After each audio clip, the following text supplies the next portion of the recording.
దేశంలో ప్రసిద్ధి చెందిన సింహాచలం దేవస్థానంలో ఏకాదశి పర్వదినాన్ని పురస్కరించుకొని శ్రీ వరాహలక్ష్మీ నరసింహస్వామి వారి తిరువీధి మహోత్సవం శుక్రవారం ఘనంగా నిర్వహించారు.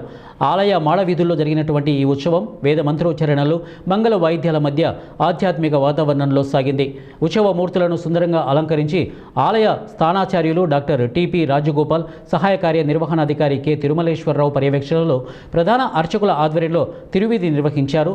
నాదస్వరం గానం, వేద పండితుల మంత్ర పఠనం కొండపై భక్త పారవశ్యంతో నెలకొంది. ఏకాదశి సందర్భంగా పెద్ద సంఖ్యలో భక్తులు తరలివచ్చి స్వామివారిని దర్శించుకున్నారు. ఆలయ అధికారులు, సిబ్బంది సమన్వయంతో ఈ కార్యక్రమం ప్రశాంతంగా ముగిసింది.